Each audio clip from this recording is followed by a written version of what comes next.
Magsishare lang ako sa inyo patungkol dito sa stator saka sa rotor kung bakit napakahalaga na magkasing sukat sila.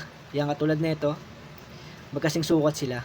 So kapag magsusukat kayo ng rotor mga idol, kailangan itong aluminum kabilaan ay magkasing sukat dito sa kapal ng stator. Tapos yung clearance nila dito, ganito lang. 1 mm lang yung ano niyan, yung clearance mga idol. So kailangan ganito dapat para makuha yung tamang RPM or bilis ng electric fan.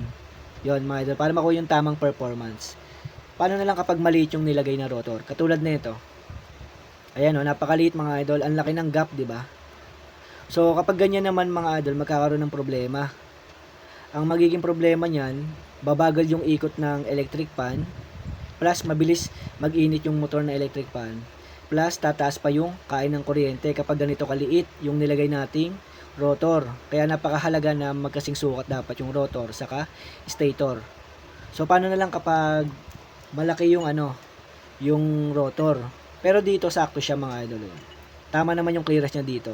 Ang problema lang, malaki yung yung rotor, ayan malaki. Ayun kapag sinukat natin, ganyan siya kalaki, di ba? So ang laki. So ang magiging problema diyan mga idol, makukuha naman natin yung tamang RPM ng motor or bilis ng ikot ng electric fan.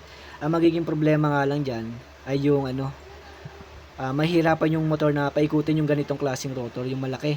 Kaya mangyayari, bibilis uminit yung motor na electric fan natin. So yun yung magiging problema. Kaya kailangan talaga na magkasing sukat yung rotor saka stator.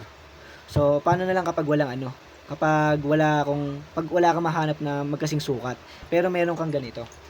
Ayan sakto naman siya dito mga idol. Sakto siya dito. Ayun sakto lang yung clearance niya dito.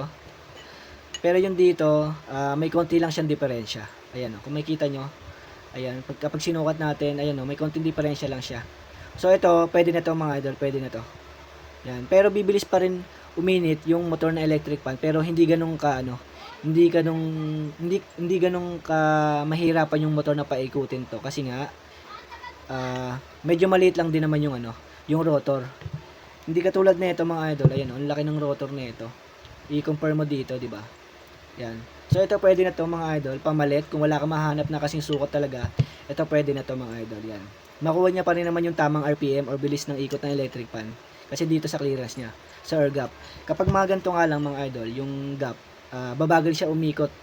Yan, babagal umikot, plus mabilis uminit yung motor, plus tataas pa yung kain ng kuryente. So, yun lang mga idol, sana napaliwanag ko ng maayos about dito sa stator at sa rotor na dapat magkasing sukat sila.